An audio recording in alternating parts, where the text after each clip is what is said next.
저것 좀 보십시오. 신부가 하인의 등에 엎여 나오는구먼. 두 다리가 축 늘어진 채 힘이 없네. 참말로 못 쓰는 것이었어. 신랑은 비 때문에 왔다지. 참으로 딱하기도 하지. 수군거림 속에서 혼례가 치러졌습니다. 신부 은혜는 단 한 번도 고개를 들지 않았습니다. 연지곤지를 찍고 족두리를 썼으나 그 얼굴에는 웃음기가 전혀 없었습니다.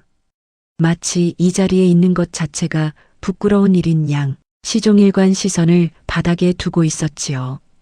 밤이 깊었습니다.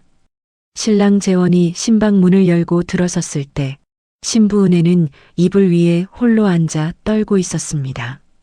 촛불 하나가 방 안을 어둑하게 밝히고 있었지요.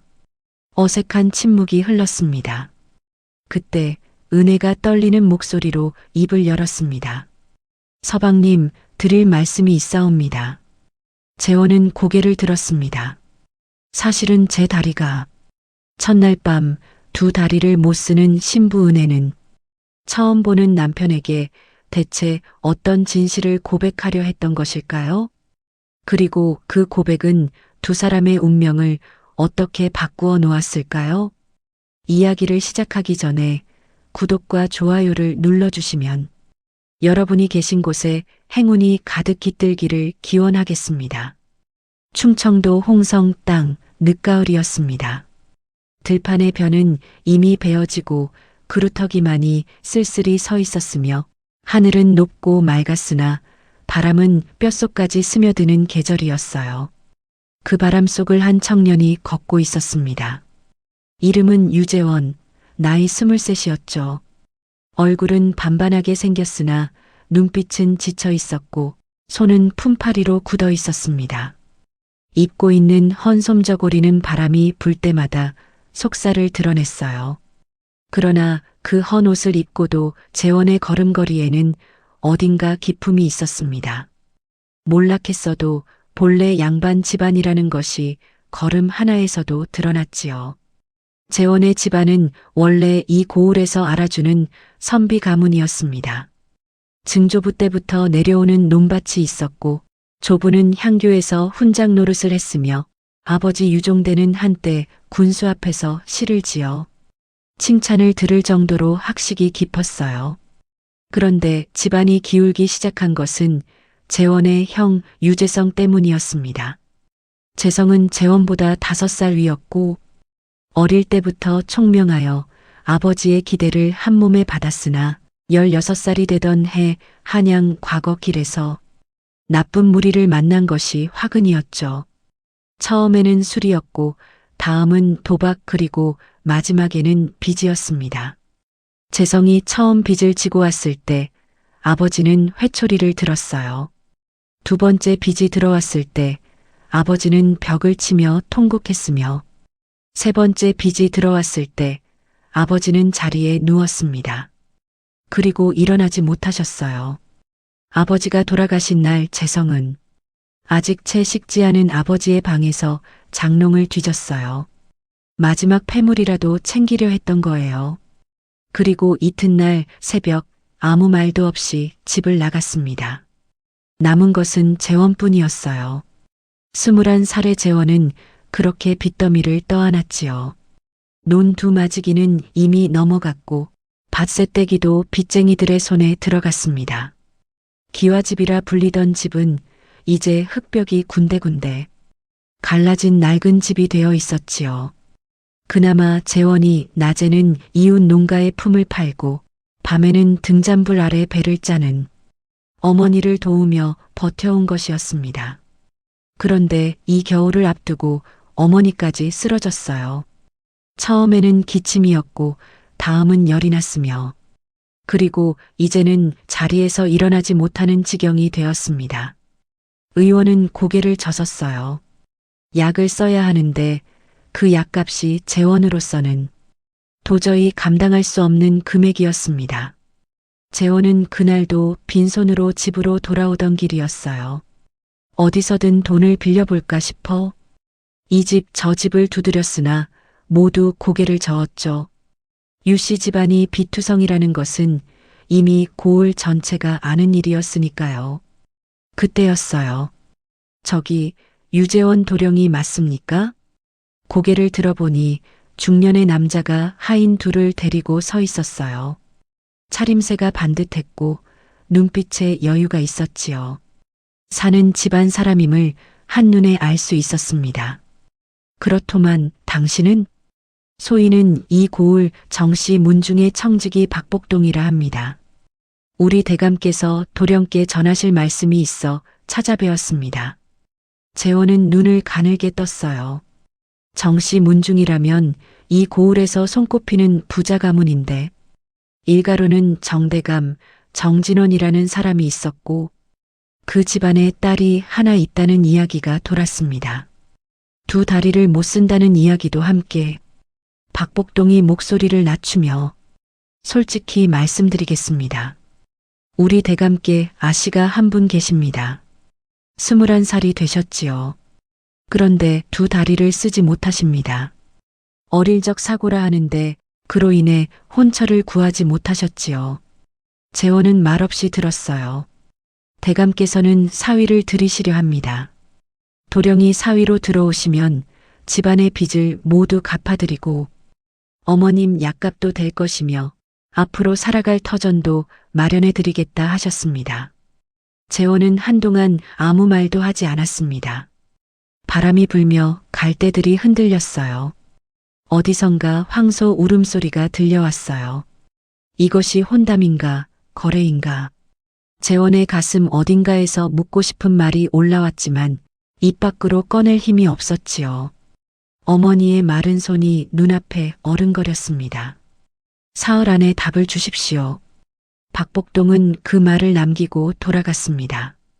재원은 그 자리에 한동안 서 있었어요. 하늘은 여전히 높고 맑았지요. 그러나 재원의 마음속에는 가을 끝자락에 찬 기운이 스며들고 있었습니다. 그날 밤 재원은 어머니께 그 이야기를 꺼냈습니다. 어머니는 자리에 누운 채 눈을 감고 들었어요. 재원이 다 말하고 나자 한참 동안 침묵이 흘렀습니다. 그리고 재원아, 예 어머니, 그 혼인을 하거라. 재원은 입술을 깨물었어요. 어머니가 그렇게 말할 줄 알았지만 막상 들으니 가슴이 서늘했습니다. 어머니 혹시 돈 때문에 장가를 가라 하십니까? 어머니는 눈을 떴어요. 병으로 야윈 얼굴이었지만 눈빛만은 여전히 날카로웠습니다. 재원아, 세상에 돈 때문이 아닌 혼인이 얼마나 있느냐? 높은 양반집 혼인도 들여다보면 가문과 가문이 계산이란다. 내 아버지와 내가 만날 때도 너의 할아버지와 외할아버지가 먼저 서로 집안을 따졌단다. 그래도 어머니, 내 말 끝까지 들거라. 어머니의 목소리에 힘이 들어갔어요. 내가 이 혼인을 권하는 것은 단지 돈 때문이 아니다. 그 아씨가 불쌍해서도 아니야. 그러면요? 어머니는 잠시 생각하더니 말을 이었습니다. 두 다리를 못 쓰는 여인이라 했지. 21살이라 했고 그 나이까지 그 몸으로 살아온 사람이 어떤 사람이겠느냐? 약한 사람이겠느냐? 강한 사람이겠느냐? 재원은 대답하지 못했어요. 약한 사람이었으면 진작 쓰러졌겠지. 14년을 그 몸으로 살아왔다면 그 여인은 내가 평생 만날 수 있는 가장 단단한 사람일 수도 있다. 어머니는 가늘게 웃었다. 나는 그것이 더 중요하다. 재원아, 좋은 아내가 무엇이냐? 예쁜 얼굴이 아니야.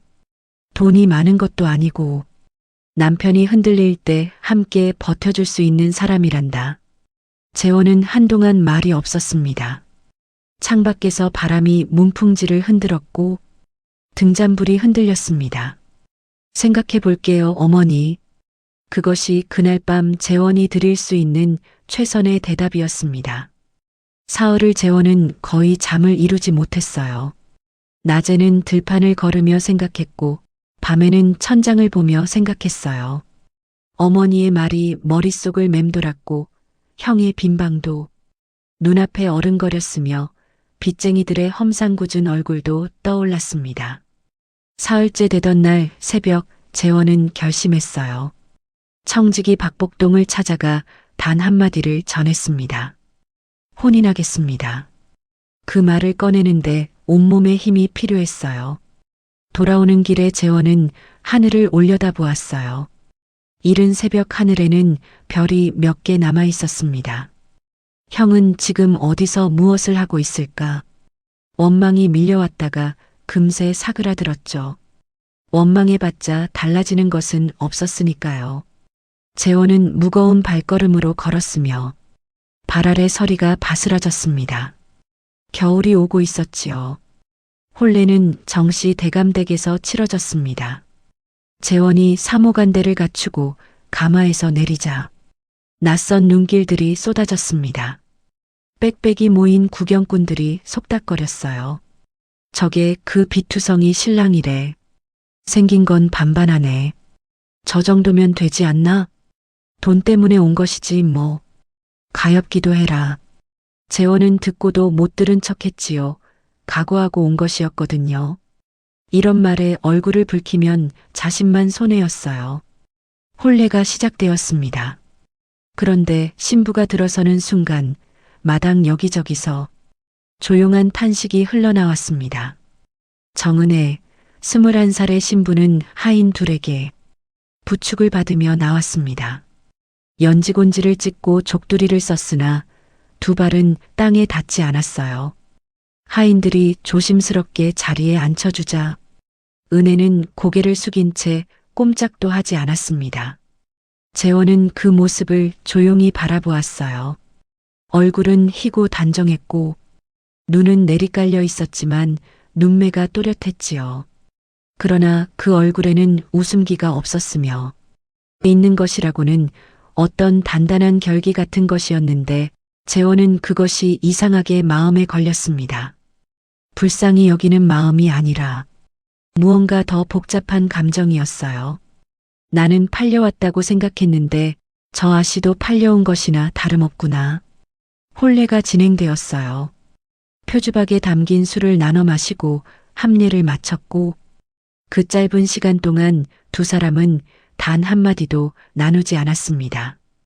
해가 기울었고 하객들이 하나둘 돌아갔으며 밤이 깊어갔습니다. 재원은 신방 앞에 한참을 서 있었으나 문 안에서는 아무 소리도 들리지 않았어요. 재원은 손을 들어 문을 두드렸답니다. 대답이 없었어요. 재원은 조심스럽게 문을 밀고 들어섰습니다. 방 안에는 촛불 두 자루가 타오르고 있었고 은혜는 이불 위에 앉아 고개를 숙이고 있었습니다. 혼례 때와 같은 자세였어요. 재원은 방문을 닫고 건너편에 자리를 잡았습니다. 어색한 침묵이 흘렀고 촛불이 사각거리는 소리만이 방 안을 채웠지요. 먼저 말을 건 것은 재원이었습니다. 부인, 고단하셨지요. 불편하신 데는 없으십니까? 은혜의 어깨가 미세하게 움찔했지만 대답하지 않았어요. 재원도 더 이상 말을 하지 않고 그냥 앉아 있었습니다. 시간이 얼마나 흘렀을까? 촛불이 조금 더 짧아졌을 무렵이었어요. 서방님, 재원이 고개를 들었어요. 은혜의 목소리가 떨리고 있었지만 어딘가 단단하게 결심한 듯한 울림이 있었습니다. 말씀하시오.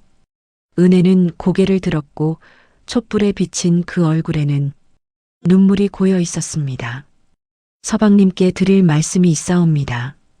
재원은 등을 곧게 펴고 그녀를 바라보았습니다. 그녀는 무언가를 오랫동안 묵혀둔 사람의 눈빛이었어요. 말씀하시오. 들을 준비가 되었소. 은혜는 깊게 숨을 들이쉬었다가 천천히 말을 시작했습니다. 저는 태어날 때부터 이러지 않았습니다. 재원은 순간 귀를 의심했어요. 8살까지 저는 두 발로 뛰어다녔어요. 들판에서 메뚜기를 잡고 나무에도 올랐습니다. 다른 아이들처럼. 재원은 숨을 죽이고 들었어요. 8살 되던 해 가을, 어머니를 따라 외갓집에 갔습니다. 추석 인사차였지요.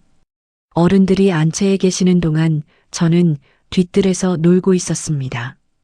은혜의 목소리가 조금씩 흔들렸어요. 그때 사촌 오라버니 민호가 다가왔지요.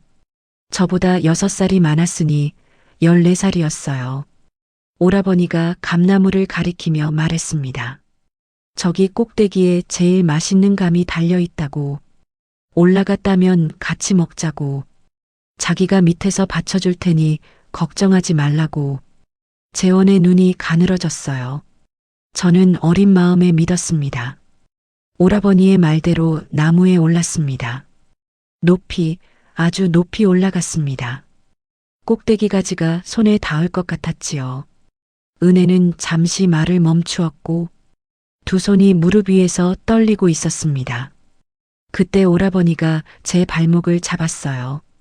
재원의 손이 주먹을 쥐었죠. 힘껏 당겼어요. 저는 아무것도 잡을 수가 없었습니다. 손이 허공을 휘저었지요. 그리고 그대로 떨어졌습니다. 등부터 은혜의 눈에서 눈물이 흘러내렸습니다.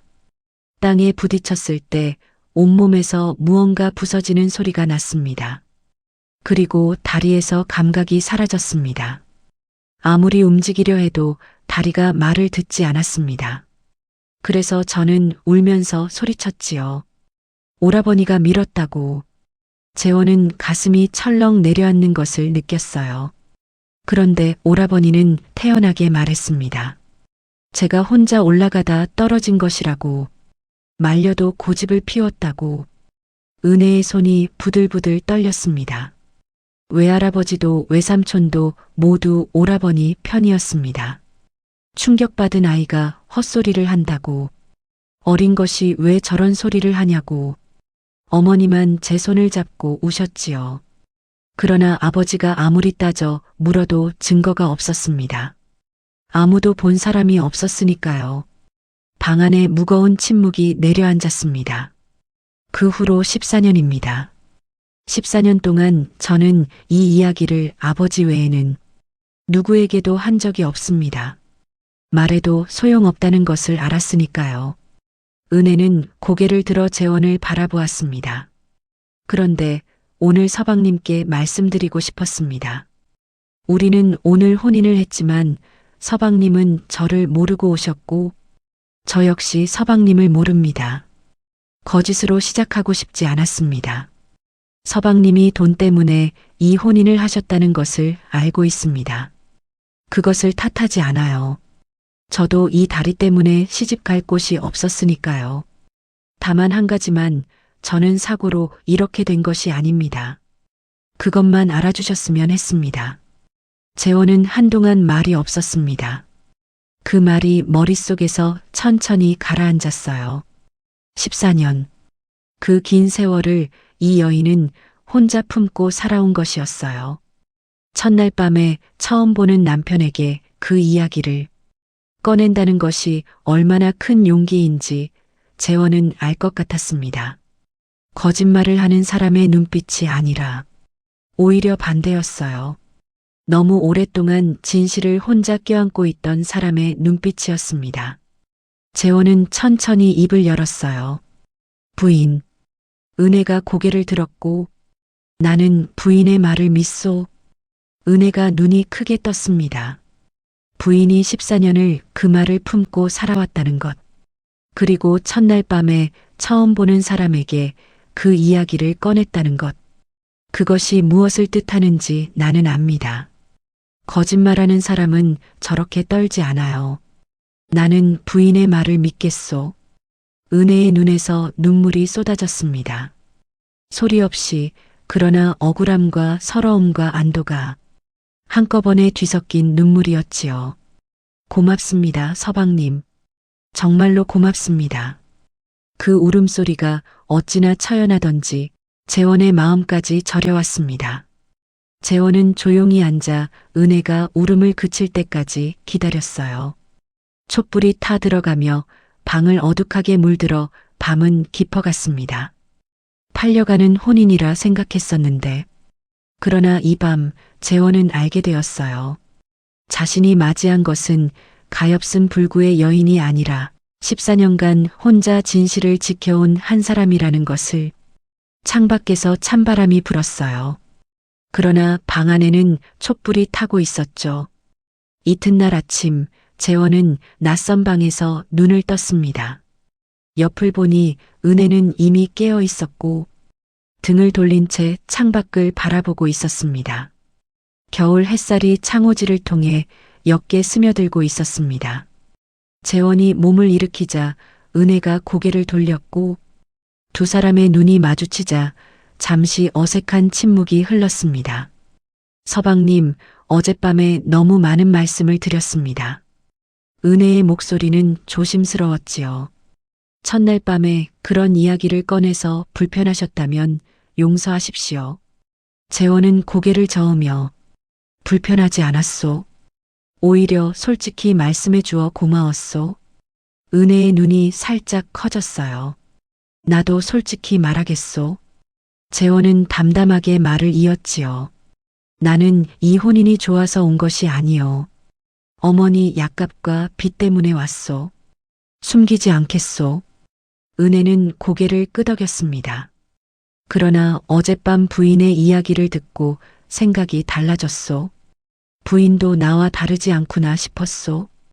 우리 둘 다 원해서 이 자리에 온 것이 아니지 않소. 그러니 이왕 맺어진 인연 서로 원망하지 말고 지내봅시다. 어떻소?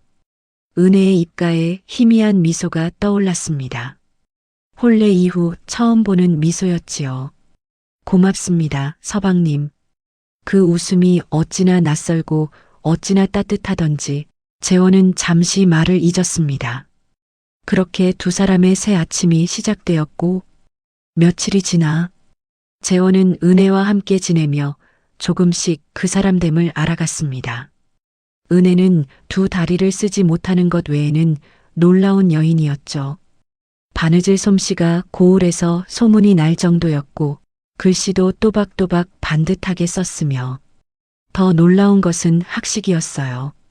아버지 정대감이 아들이 없어 딸에게 글을 가르쳤는데 은혜가 워낙 총명하여 훈장도 혀를 내두를 정도였다 합니다. 하루는 재원이 경서에서 막히는 구절을 혼자 씨름하고 있었을 그때 은혜가 옆에서 조용히 말했습니다. 그 구절은 이렇게 풀면 됩니다. 재원이 깜짝 놀라 돌아보니 은혜가 차분하게 설명을 이어갔지요. 재원이 며칠을 고민하던 것을 은혜는 단숨에 풀어냈습니다. 부인이 이렇게 학식이 깊을 줄 몰랐소. 은혜는 수줍게 고개를 숙였습니다. 다리를 못 쓰니 할 수 있는 것이 책 읽는 것밖에 없었습니다. 14년 동안 그것만 했으니 조금 익숙해진 것이지요.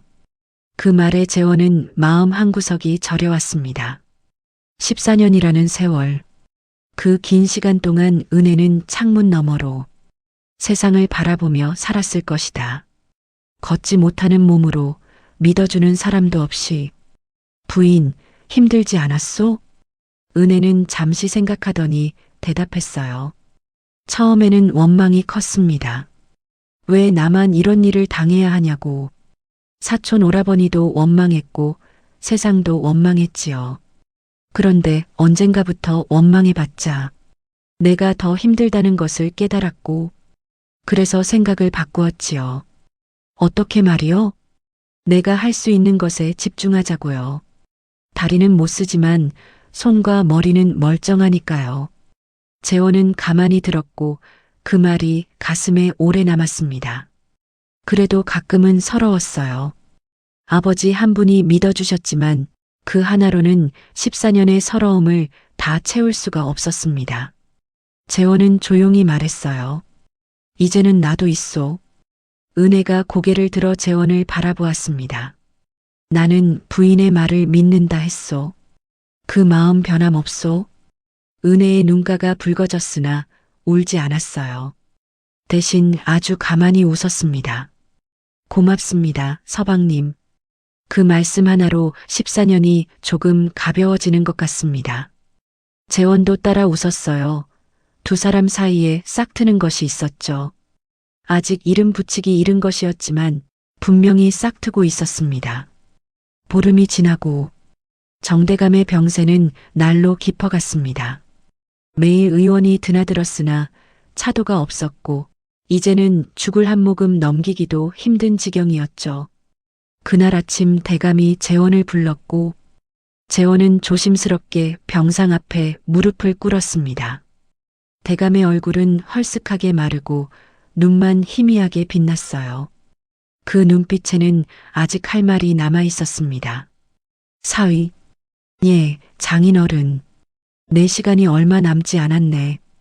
그래서 자네에게 꼭 해두어야 할 말이 있어. 재원은 고개를 낮추고 들었습니다. 은혜를 부탁하네. 내 딸은 다리만 못 쓸 뿐 그 누구보다 총명하고 강한 아이야. 그러나 세상은 겉모습만 보고 그것을 알아주지 않지. 자네만은 알아주어야 하네.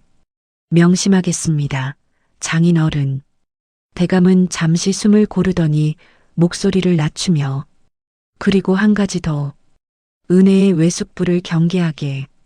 재원은 귀를 세우며 외숙부라 하시면 내 처남 오성달이라는 자야.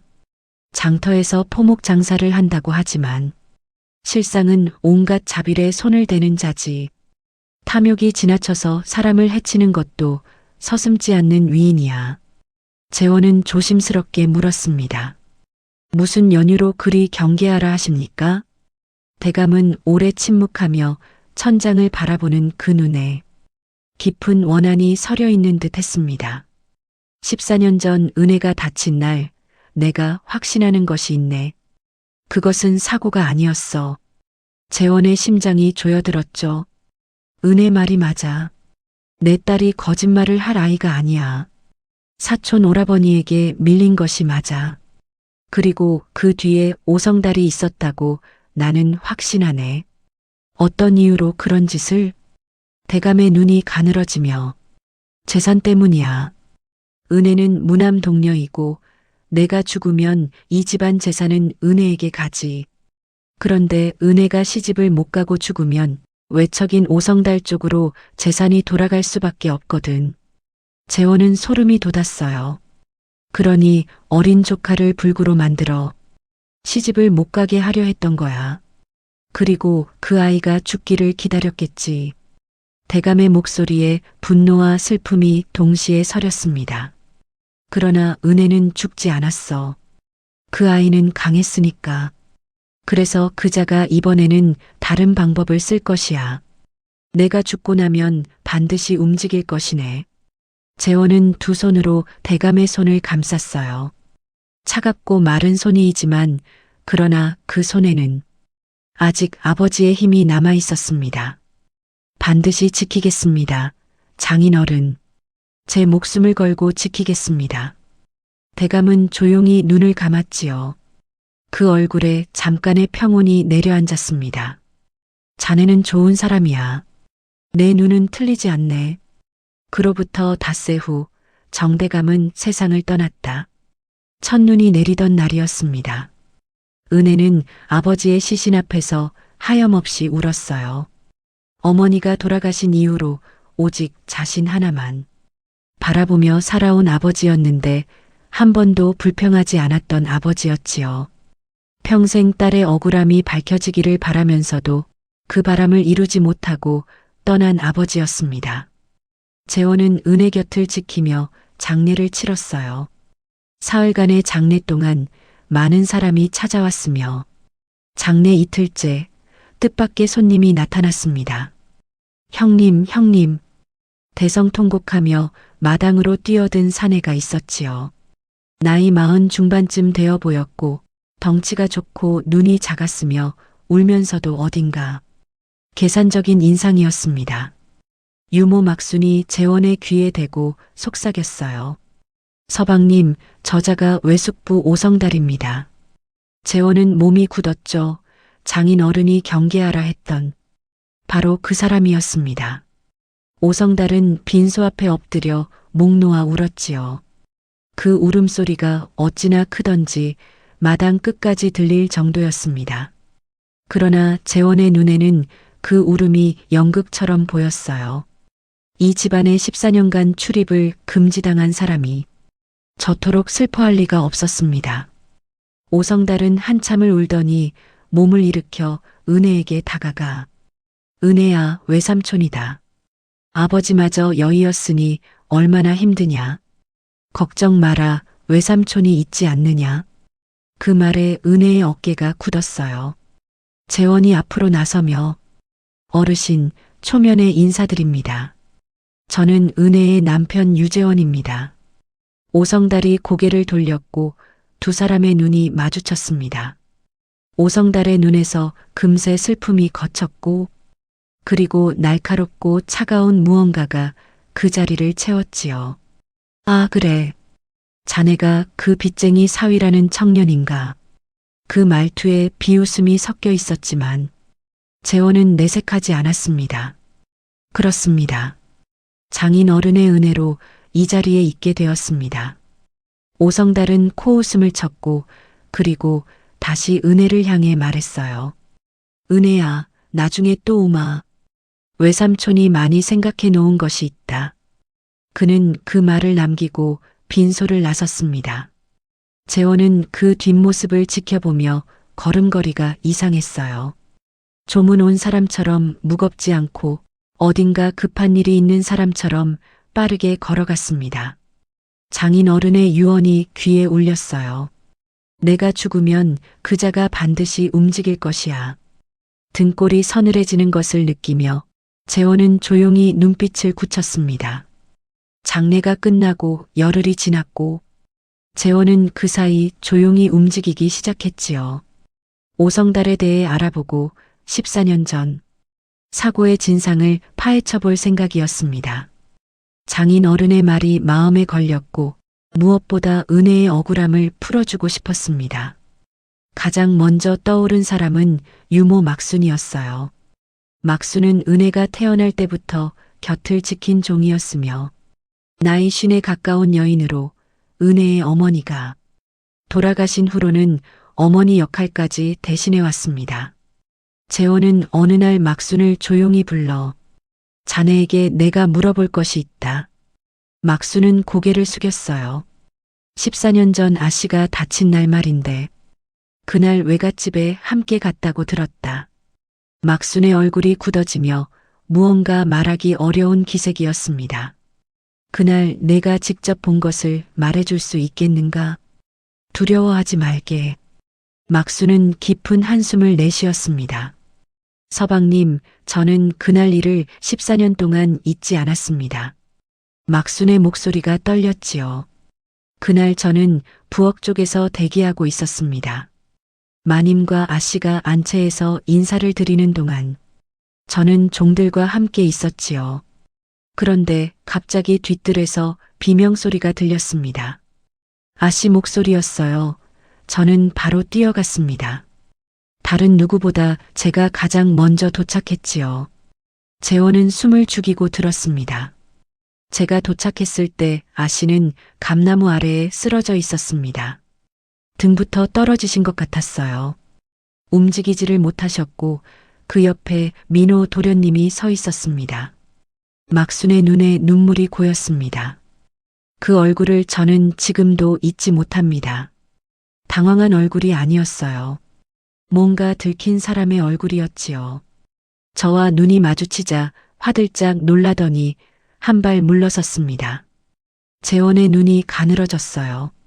사고가 난 자리에서는 놀라야 정상이지요. 그런데 민호 도련님은 이미 안에서 무언가를 알고 있는 사람처럼 보였습니다. 놀란 것이 아니라 들킨 것처럼 보였어요. 그 후에는 곧 어른들이 달려왔습니다. 아씨가 울면서 말씀하셨지요. 오라버니가 밀었다고요. 그런데 민호 도련님은 펄쩍 뛰며 아니라고 했어요. 아씨가 혼자 올라가다 떨어진 것이라고. 막순의 주먹이 떨렸습니다. 그리고 외삼촌이신 오성달 어른이 저를 노려보았습니다. 헛것을 본 것 아니냐고. 그 눈빛이 어찌나 서늘하던지. 저는 그 자리에서 아무 말도 할 수가 없었습니다. 막순은 눈물을 흘렸어요. 그것이 14년 동안 제 가슴에 맺혀 있었습니다. 아씨가 억울하게 불구가 되셨는데 저는 아무것도 하지 못했습니다. 죄인이나 다름없지요. 재원은 한참을 말없이 앉아 있었습니다. 막순의 증언은 결정적이었죠. 민호에 들킨 사람의 얼굴. 그것은 사고가 아니라 고의였다는 뚜렷한 증거였으니까요. 막순이 고마워. 잘 들었네. 막순은 눈물을 닦으며 고개를 숙였습니다. 서방님, 제발 아씨의 억울함을 풀어주십시오. 저도 이번만큼은 겁내지 않겠습니다. 필요하다면 어디서든 증언하겠습니다. 재원은 굳게 고개를 끄덕이며 반드시 그리하마. 그날부터 재원은 더 많은 증거를 모으기 시작했어요. 마을 사람들, 장터의 상인들, 오성달과 거래했던 이들을 하나하나 찾아다니며 조각조각 모인 이야기들이 하나의 그림을 그려나갔습니다. 오성달은 누나인 은혜 어머니가 부잣집으로 시집간 후로 끊임없이 재산을 탐냈고 빚을 빌리고 갚지 않기를 반복하다가 은혜가 무남 동녀라는 것을 알고 나서 계산이 달라졌지요. 은혜가 불구가 되면 시집을 못 갈 것이고 그러면 재산이 언젠가 자신에게 돌아올 수 있다고 판단한 것입니다. 재원은 이를 악물었어요. 재산 때문에 8살짜리 조카를 14년이나 불구로 살게 하다니. 하늘 아래 그것이 사람이 할 짓이란 말인가. 재원이 증거를 모으는 동안 은혜에게 위협이 들어왔습니다. 어느 날 재원이 마을에 나간 사이 오성달의 아들 민호가 찾아온 것입니다. 은혜는 별당에서 바느질을 하고 있었고 문이 벌컥 열리더니 낯선 얼굴이 들어섰지요. 아니, 낯선 얼굴이 아니라 잊을 수 없는 얼굴이었습니다. 사촌 오라버니 민호였어요. 나이 28, 덩치가 크고 눈이 작은 사내. 아버지 오성달을 꼭 빼닮았습니다. 그 얼굴을 보는 순간 은혜의 손이 굳었고 14년 전 그 얼굴이 떠올랐어요. 감나무에서 발목을 잡아당기던 그 손이 떠올랐어요. 민호는 방 안으로 들어와 문을 닫고 은혜 앞에 앉았습니다. 오랜만이구나, 은혜야. 은혜는 대답하지 않았어요. 왜 반갑지 않느냐? 14년 만에 보는 사촌 오라버니인데. 무슨 일로 오셨습니까? 민호는 품에서 종이 한 장을 꺼내며 본론만 말하지 여기 문서가 있다. 이 집과 논밭 전답일체를 아버지 명의로 넘기는 문서야. 내 수결만 찍으면 된다. 은혜의 얼굴이 하얗게 질렸어요. 무슨 소리를 하는 겁니까? 무슨 소리긴. 원래 이 재산은 우리 쪽에 돌아와야 했어. 그런데 내가 살아남아서 시집까지 갔으니 계획이 틀어진 것이지. 그 말이 너무나 뻔뻔하게 나와서 은혜는 귀를 의심했습니다. 당신이 방금 한 말이 무슨 뜻인지 아십니까? 민호는 눈을 가늘게 뜨며 알지 그래서 뭐? 누가 듣고 있기라도 해? 수결만 찍어 안 그러면. 민호는 천천히 말을 이었습니다. 14년 전 일을 또 당하고 싶지는 않겠지. 은혜의 온몸이 굳었어요. 그 말이 서늘한 칼날처럼 가슴을 파고들었고 민호는 문서를 탁자 위에 던지며 방을 나갔습니다.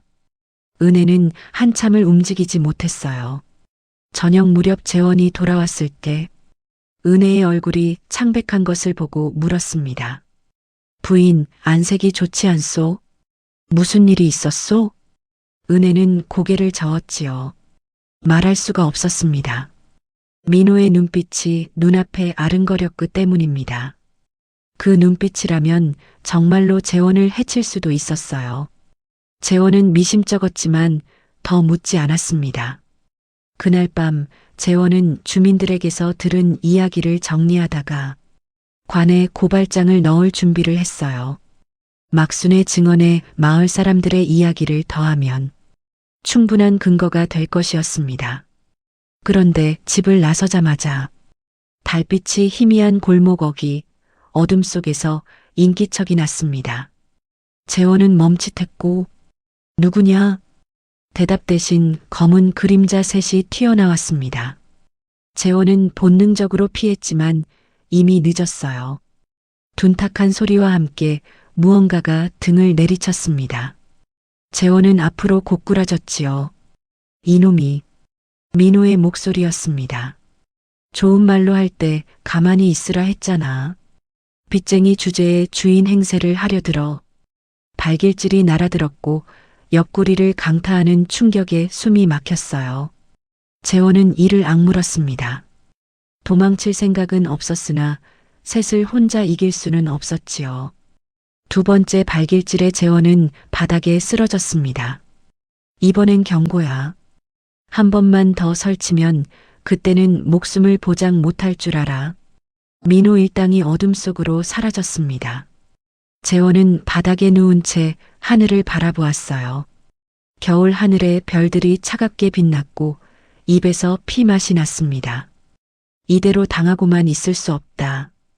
얼마나 시간이 지났을까 막순의 외침이 들려왔습니다. 재원은 막순의 부축을 받아 간신히 집으로 돌아왔어요. 다음 날 아침 눈을 뜨니 은혜가 옆에서 울고 있었습니다. 눈이 퉁퉁 부어 있었지요. 서방님, 정신이 드셨습니까? 죄송합니다. 제가 진작 말씀드렸어야 했는데. 재원은 힘겹게 은혜의 손을 잡으며 그 자들이 나쁜 것이지 부인이 무슨 잘못이오. 울지 마시오. 은혜는 탁자 서랍에서 문서를 꺼냈어요. 민호가 두고 간 재산량도 문서였습니다. 재원은 그것을 받아 읽었고 얼굴이 굳어졌지요. 이자들이 감히. 재원은 벌떡 일어서려다 옆구리에서 타오르는 통증에 신음을 삼켰어요. 서방님, 무리하시면 안 됩니다. 부인, 이 일은 반드시 해결해야 하오.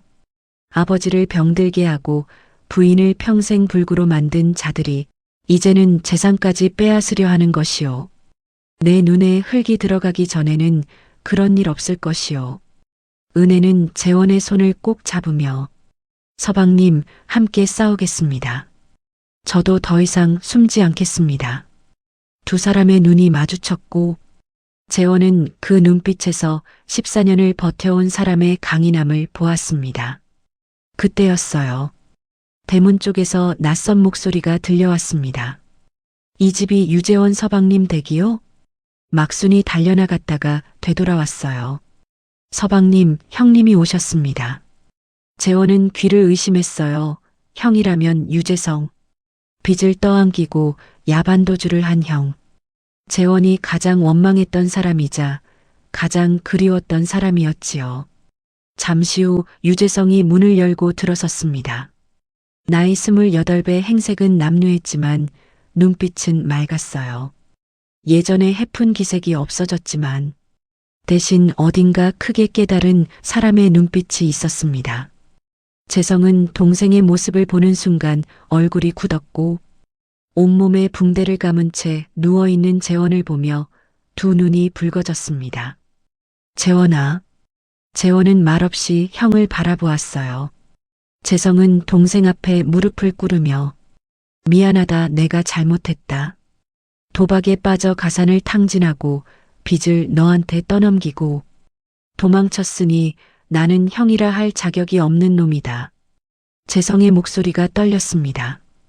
어머니가 쓰러졌다는 소식을 들었지만 내가 빚 때문에 장가갔다는 소식을 나중에 들었다. 차마 얼굴을 들 수가 없었어. 그런데 내가 맞아서 쓰러졌다는 말을 듣고 더 이상 가만히 있을 수가 없었다.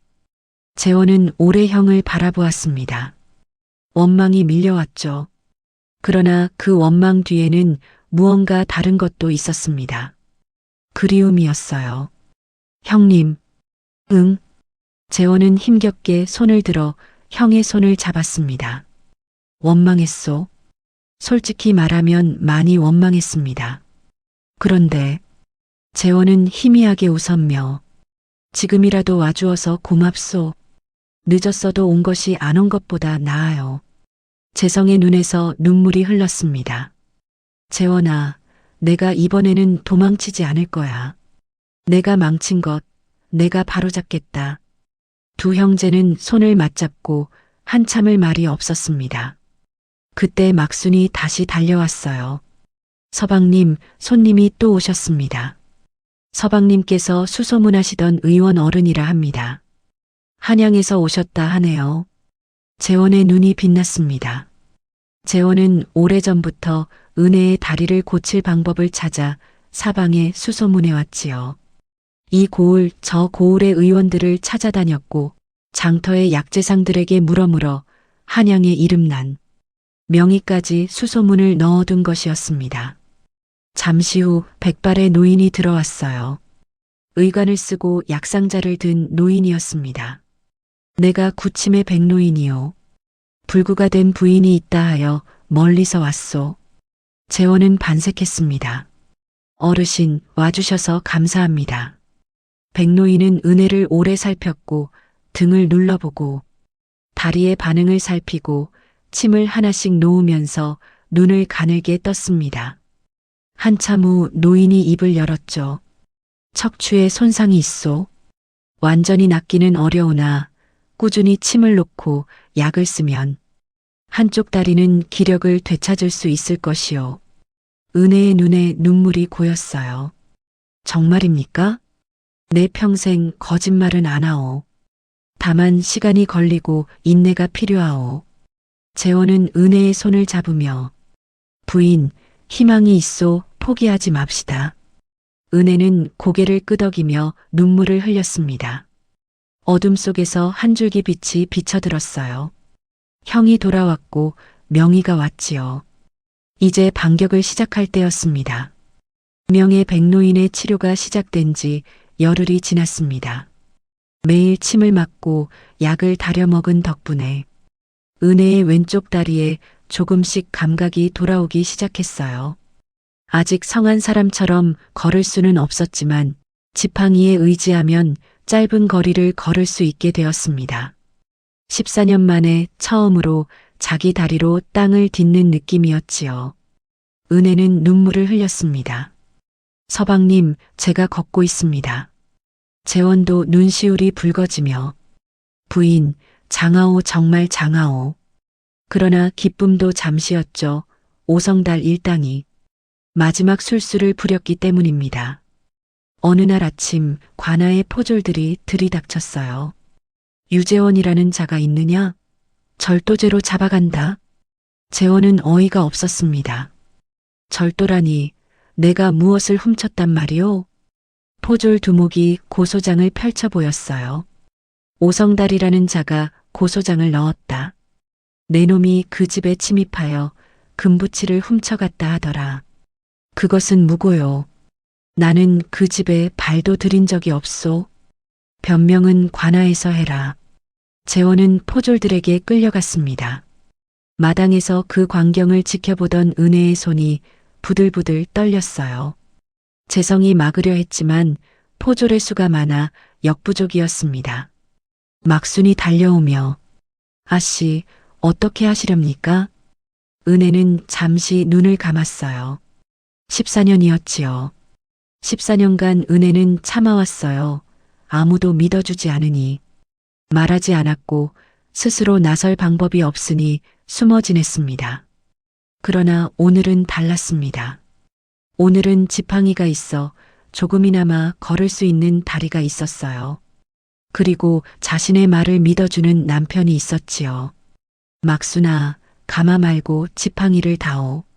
막순이 깜짝 놀랐습니다. 아씨, 아직 몸이 불편하신데 그게 무슨 말씀이십니까? 관아에 갈 것이다, 내 발로.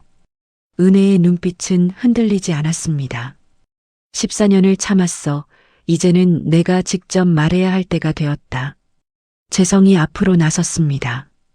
재수 씨, 내가 함께 가겠소. 막순도 고개를 숙였어요. 저도 가겠습니다, 아씨. 그날 일을 제가 증언하겠습니다. 은혜는 천천히 지팡이를 짚고 일어섰지요. 관아까지는 반 시진 거리였지만 은혜는 한 걸음 한 걸음 걸었습니다. 10걸음을 걸으면 쉬고 또 10걸음을 걸으면 쉬었지요. 땀이 흐르고 다리가 후들거렸지만 멈추지 않았습니다. 재성이 부축하려 하자 은혜는 고개를 저었어요. 괜찮습니다. 제 발로 가고 싶습니다. 14년간 남에게 업혀 다녔지요. 스스로 어디 한번 가본 적이 없었어요. 그러나 오늘만큼은 제 발로 가야겠습니다. 제 입으로 직접 말해야 했으니까요. 마침내 관아에 도착했어요. 마당에는 이미 사람들이 모여 있었죠. 오성달과 민호가 원고 자리에 서 있었고 재원은 죄인처럼 무릎을 꿇고 있었으며 사또가 막 신문을 시작하려던 참이었지요. 그때 은혜가 관아 문을 들어섰습니다. 지팡이를 짚고 절뚝거리며 걸어오는 여인의 모습에 관아 마당이 조용해졌습니다. 은혜는 마당 한가운데까지 걸어가 사또 앞에 무릎을 꿇으며 사또 나으리 억울한 일이 있사옵니다. 사또가 눈살을 찌푸렸어요. 너는 누구냐? 저는 안씨 집안의 딸 정은혜입니다. 저 사람의 아내입니다. 은혜는 재원을 가리켰습니다. 제 남편은 무고를 당한 거예요. 저 사람들이 거짓 고소를 한 것입니다. 오성달이 버럭 소리를 질렀어요. 사또 나으리 전연의 말을 듣지 마십시오. 정신이 온전치 못한 년입니다. 사또가 손을 들어 오성달을 제지했습니다. 조용히 하라. 양쪽 말을 다 들어야 판결을 내리지 않겠느냐. 사또는 은혜를 바라보았습니다. 말해보아라. 무고라 함은 무슨 근거냐? 은혜는 깊게 숨을 들이쉬었지요. 14년이었어요. 14년간 꺾이지 않고 버텨온 이 말을 이제 온 세상 앞에서 하는 것이었습니다. 사또 나으리, 제가 고발할 것이 있사옵니다. 은혜의 목소리가 떨렸지만 또렷했어요. 14년 전 제가 8살 되던 해의 일입니다. 은혜는 14년 전 일을 하나도 빠짐없이 말했습니다. 감나무의 일, 민호의 손, 등부터 떨어진 것, 다리에서 사라진 감각, 그리고 아무도 믿어주지 않았던 것까지 관아 마당이 숨죽였지요. 그것이 사고가 아니었다는 증거가 있느냐? 사또가 묻자 증인이 있사옵니다. 은혜가 뒤를 돌아보자 막순이 앞으로 나왔어요. 소인은 정시댁종 막순이라 하옵니다. 14년 전 그날 소인이 가장 먼저 사고 현장에 도착하였습니다.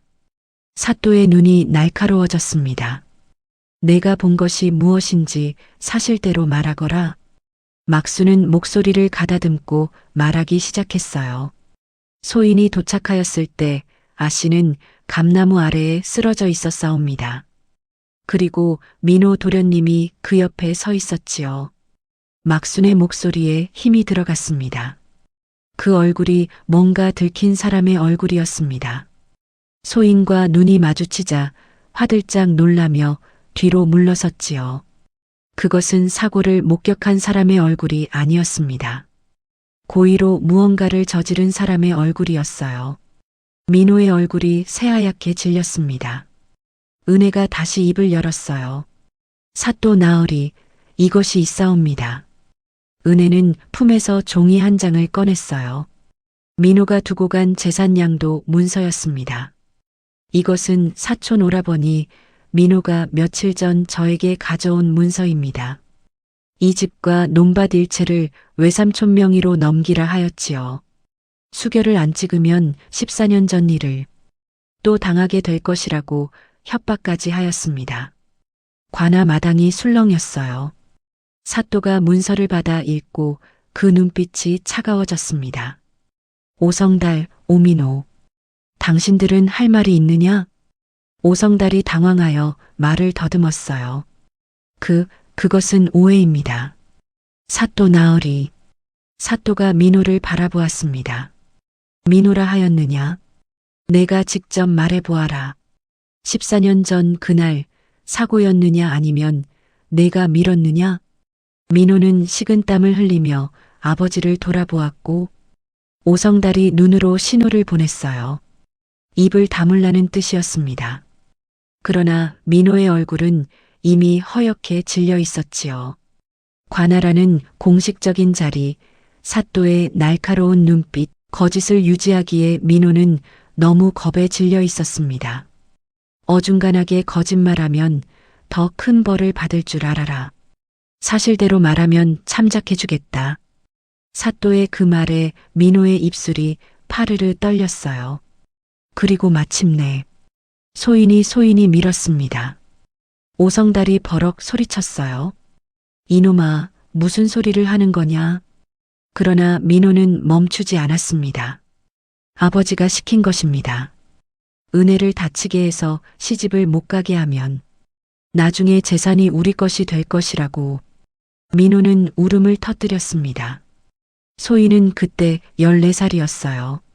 아버지가 시키는 대로 했습니다. 잘못인 줄 알면서도 관아 마당이 발칵 뒤집혔습니다. 은혜는 그 자리에서 주저앉았지요. 14년이었죠. 14년간 아무도 믿어주지 않았던 말이 이제 마침내 사실로 증명되었습니다. 그동안 흘린 눈물이, 혼자 사귄 서러움이, 아무도 들어주지 않던 외침이 이 한순간에 모두 쏟아지는 것 같았어요. 재원이 다가와 은혜의 손을 잡았습니다. 부인, 해냈소. 부인이 해낸 것이요. 은혜는 재원의 손을 꼭 쥐고 울었어요.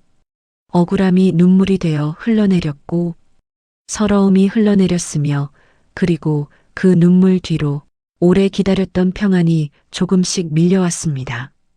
사또는 즉시 오성달과 민호를 포박하라 명하였지요. 어린 조카를 불구로 만들고 재산을 탐한 죄, 14년간 진실을 숨기고 무고한 사람을 협박한 죄, 이는 천인이 공분할 범죄이니라. 오성달이 끌려가며 소리쳤어요. 억울합니다. 사또 나으리. 모두 거짓입니다. 그러나 아들이 이미 자백했죠. 그 어떤 변명도 소용없었습니다. 재원도 석방되었어요. 그는 은혜 곁으로 달려와 그 손을 두 손으로 감쌌고 두 사람은 말없이 서로를 바라보았습니다. 관아 마당에는 겨울 햇살이 내려앉아 있었지요. 보름 후 오성달과 민호의 처분이 내려졌다. 오성달은 어린 조카를 해치도록 사주한 죄, 14년간 진실을 숨긴 죄, 재산을 탐해 협박하고 무고한 사람을 고소한 죄로 유배형에 처해졌습니다. 먼 섬으로 보내져 살아 돌아오기 어려운 형벌이었어요. 민호는 어린 나이에 아버지의 사주를 받아 저지른 것이라 참작받아 곤장 50대와 3년 노역형을 받았습니다. 소식을 들은 은혜는 한참을 말없이 앉아 있었습니다. 재원이 물었어요. 부인, 무슨 생각을 하오? 은혜는 천천히 대답하며 나의 원망이 풀렸나 생각했습니다. 풀렸소? 은혜는 고개를 저었어요. 아직 모르겠습니다. 14년을 두 다리 없이 살았어요. 어머니는 제 사고 충격으로 돌아가셨고 아버지는 평생 제 때문에 마음고생을 하셨지요. 그 세월을 어찌 몇 년 유배와 노역으로 갚을 수 있겠습니까? 은혜의 눈에 서글픔이 서렸습니다. 그러나 이제는 놓아주려 합니다. 원망을 품고 사는 것은 저만 힘들게 할 뿐이니까요. 이제는 앞을 보며 살고 싶습니다. 재원은 은혜의 손을 꼭 잡았어요. 부인, 정말 장하오. 은혜는 희미하게 웃었지요. 서방님, 한 가지 궁금한 것이 있습니다. 말씀하시오. 처음 혼례 날 밤 서방님은 왜 제 말을 믿으셨습니까? 이제껏 아무도 믿어주지 않았는데 서방님은 처음 보는 날 밤에 바로 믿으셨잖아요. 재원은 잠시 생각하더니 대답했습니다. 거짓말하는 사람의 눈이 아니었소. 재원은 그날 밤을 떠올렸어요. 그러나 그것만이 아니었소. 부인은 첫날 밤에 나에게 유리한 말을 하지 않았소. 불쌍하게 보이거나 좋은 인상을 주려 하지 않았소. 그냥 진실을 말했소. 그것이 더 설득력이 있었소. 은혜는 고개를 끄덕였습니다. 그리고 재원은 잠시 망설이다가 말을 이었어요. 나도 아무도 믿어주지 않는 처지가 어떤 것인지 조금은 알았소. 형이 도망치고 빚더미만 남았을 때 사람들이 나를 바라보던 눈빛들, 그 눈빛이 어떤 것인지 알기에 부인의 말을 쉽게 흘려들을 수가 없었소. 은혜의 눈이 촉촉해졌습니다. 서방님, 왜 그러오? 첫날 밤에 그 말씀을 들었을 때 저는 처음으로 생각했습니다. 이 사람이 내 편이 될 수 있겠다고. 재원은 조용히 웃었지요. 나도 그날 밤 처음으로 생각했소.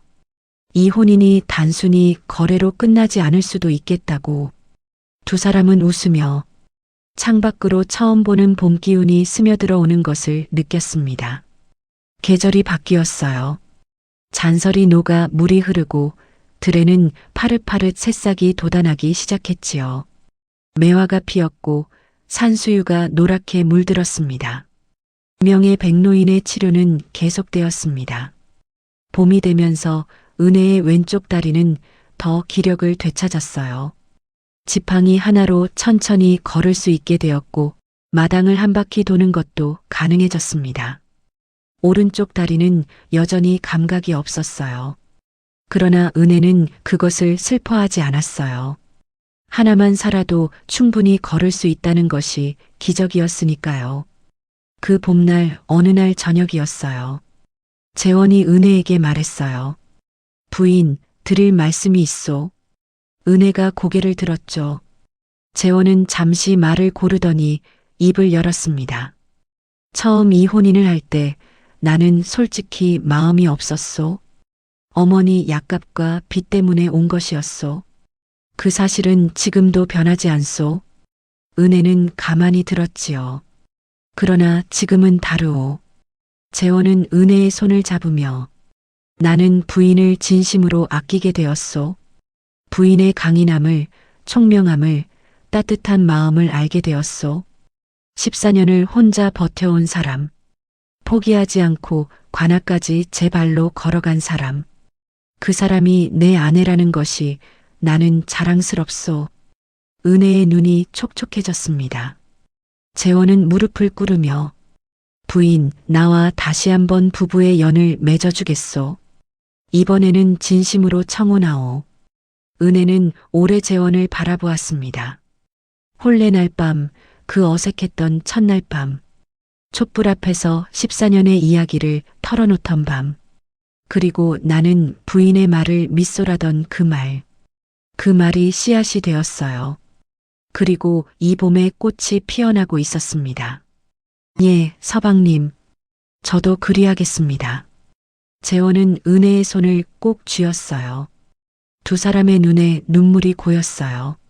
그러나 슬픔의 눈물이 아니었지요. 창밖에서 봄바람이 살랑살랑 불고 매화 꽃잎이 날리는 것이 보였습니다. 한편 형 재성도 새 삶을 시작했지요. 재성은 동생 댁에 머물면서 농사일을 도왔어요. 예전의 한량 기질은 온데간데 없이 사라졌고 낮에는 땀 흘려 일하고 밤에는 동생과 함께 앞날을 의논했습니다. 어느 날 재원이 형에게 말하기를 형님 고맙소. 그때 와주지 않았으면 큰일 날 뻔했소. 재성은 고개를 저었지요. 내가 고마워해야지. 내가 저지른 일들을 용서해 준 것만으로도 나는 다시 살아갈 이유를 찾았어. 지난 일은 잊읍시다. 이제 앞으로 잘하면 되는 것이오. 재성은 눈시울을 붉혔습니다. 그래, 재원아 형이 열심히 살게. 재원의 어머니도 완전히 건강을 회복했어요. 어머니는 며느리 은혜를 친딸처럼 아꼈고 은혜도 시어머니를 친어머니처럼 모셨습니다. 은혜에게는 어릴 때 잃은 어머니의 빈자리가 있었는데 시어머니가 그 자리를 조금씩 채워주었습니다. 세월이 흘렀고 재원은 장인 어른의 가산을 맡아 열심히 일했습니다. 논밭을 일구고 장사에도 손을 뻗었지요. 몰락했던 가문이 다시 일어섰고 고을에서 알아주는 가문이 되었습니다. 은혜는 여전히 오른쪽 다리를 쓰지 못했지만 왼쪽 다리와 지팡이에 의지하여 마당을 거닐 수 있었고 집안일도 조금씩 해나갈 수 있었습니다. 무엇보다 은혜에게는 가족이 생겼지요. 남편 인재원과 시어머니, 형님 재성 그리고 유모 막순. 14년간 혼자였던 은혜에게 이제는 곁에 있는 사람들이 생겼습니다.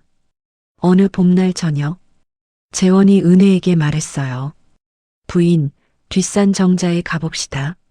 날씨가 좋으니. 은혜는 지팡이를 짚고 일어서며 걸어서 가겠습니다, 서방님. 재원은 빙긋 웃으며 그럴 줄 알았소. 두 사람은 함께 산길을 올랐으며 재원은 은혜가 힘들어할 때만 살며시 팔을 내밀었고 은혜는 그 팔에 기대어 한 걸음씩 걸었습니다. 처음 이 산길을 재원이 혼자 가마를 메고 은혜를 데리고 올랐을 때가 떠올랐으나 그때와 지금이 얼마나 달랐는지. 정자에 도착하자 두 사람은 나란히 앉아 노을이 물드는 하늘을 바라보았습니다. 들판이 황금빛으로 빛나고 마을 굴뚝에서는 저녁 밥 짓는 연기가 피어올랐어요. 은혜가 먼저 말을 꺼내며 서방님, 말씀하시오. 혼례 날 밤 저는 죽고 싶었습니다. 재원이 고개를 돌렸고 은혜는 노을을 바라보며 담담하게 말을 이었어요. 불구인 몸으로 모르는 사람에게 시집가는 것이 너무 서러웠습니다. 그날 밤 아무도 제 방에 들어오지 않기를 바랐습니다. 그냥 혼자 울다가 잠들고 싶었지요. 재원은 조용히 들었어요. 그런데 서방님이 들어오셨고 말을 건네주셨습니다. 불편한 데는 없냐고. 그 말이 얼마나 고마웠는지 모릅니다. 그냥 한 말이었소. 알고 있습니다. 그래서 더 고마웠습니다. 억지로 상냥한 것이 아니라 그냥 자연스럽게 하신 말씀이었으니까요.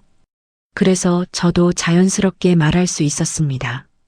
14년 동안 하지 못했던 이야기를. 노을이 더 깊어졌고 하늘이 주황빛에서 붉은빛으로 바뀌고 있었습니다. 서방님, 제가 한 가지 고백할 것이 있습니다. 말씀하시오. 관아에 갔던 날 저는 무서웠습니다. 정말로 무서웠어요. 또 아무도 믿어주지 않으면 어쩌나. 또 비웃음을 당하면 어쩌나 걱정했지요. 은혜의 손이 가볍게 떨렸어요. 그런데 한 가지 생각이 저를 일으켰습니다. 서방님이 믿어준다는 것이요. 관아에 있는 사람들이 다 믿지 않아도 세상이 또 제 말을 외면해도 서방님만은 제 편이라는 것. 그것 하나가 저를 그 자리에 서게 했습니다. 재원은 말이 없었어요. 한 사람이 믿어주는 것이 그토록 큰 힘이 된다는 것을 재원은 그날 처음으로 몸으로 느꼈으니까요. 부인. 예. 재원은 은혜를 바라보며 내가 평생 잊지 못할 것이 하나 있소. 첫날 밤 촛불 앞에서 부인이 말했을 때요. 그때 나는 비로소 알았소. 진정한 용기가 무엇인지. 두 다리로 걷는 것이 용기가 아니라 진실을 말하는 것이 용기라는 것을. 은혜의 눈에 눈물이 고였습니다. 부인은 처음부터 용감했소. 나는 그것을 늦게 알아봤을 뿐이요. 은혜는 고개를 숙이며 눈물이 뺨을 타고 흘렀습니다. 그러나 그 눈물은 서글픔이 아니었죠. 오래 기다렸던 것이 마침내 도착했을 때의 눈물이었습니다. 두 사람은 한참을 말없이 노을을 바라보았어요. 하늘이 붉게 물들고 새들이 저녁자리로 돌아가고 있었고 팔려가듯 시작된 혼인이었죠. 두 다리를 못 쓰는 신부와 빚더미를 진 신랑의 만남. 그러나 두 사람은 서로에게 가장 큰 복이 되었습니다. 은혜는 재원을 통해 진심으로 믿어주는 사람을 얻었지요. 14년간 홀로 지켜온 진실이 마침내 세상에 밝혀졌고 그리고 다시 걷는 기쁨을 알았습니다. 재원은 은혜를 통해 진정한 용기가 무엇인지 알게 되었으며 형을 용서하는 법도 배웠습니다. 그리고 팔려가듯 시작된 인연이 어떻게 진심이 될 수 있는지를 알았습니다. 이 이야기는 여기서 끝나지 않았습니다. 이듬해 봄 은혜는 아이를 낳았죠. 딸이었습니다. 재원은 그 아이에게 봄이라는 이름을 지어주었어요.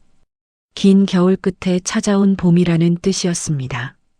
형 재성은 결국 혼인을 했어요. 뒤늦은 혼인이었지만 성실하고 따뜻한 여인을 만나 자리를 잡았지요. 그는 죽는 날까지 동생 재원에게 빚진 사람으로 살았고 그것이 그를 평생 성실하게 만들었습니다.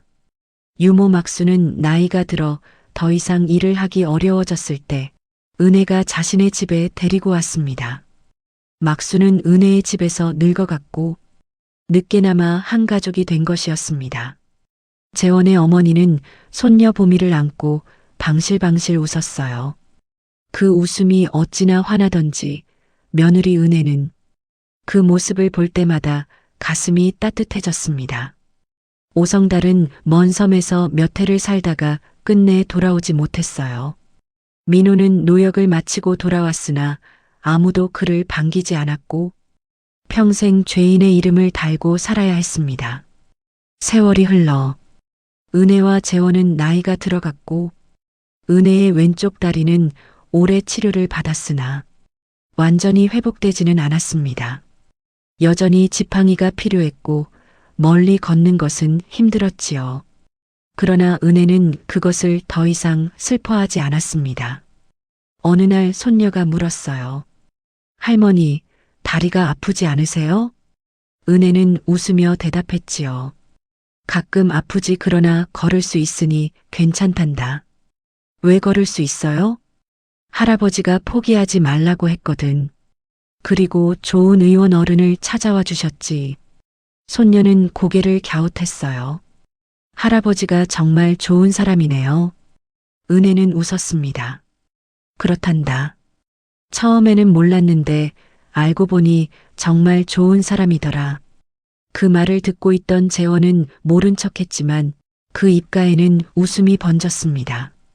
이 이야기가 전하고자 하는 것은 이것입니다. 세상에는 억울한 일을 당하고도 아무에게도 믿음을 얻지 못하는 사람들이 있지요.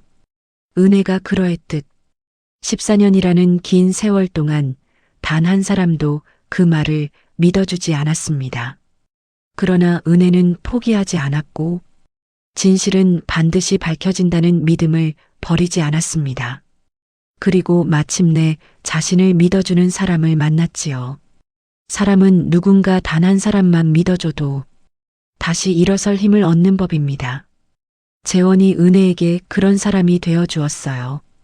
그리고 은혜도 재원에게 그런 사람이 되었습니다. 가난한 청년에게 빚도 갚아주고 어머니 약값을 대준 집안이라는 시선으로 볼 수도 있었지만 재원은 그 집안의 딸에게서 14년의 진실을 보았고 그것을 보는 눈이 재원을 단순한 사위가 아니라 은혜의 진정한 편으로 만들었습니다.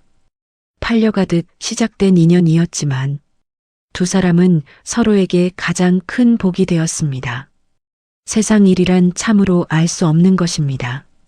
처음에는 불행처럼 보이던 일이 나중에는 큰 복이 되기도 합니다.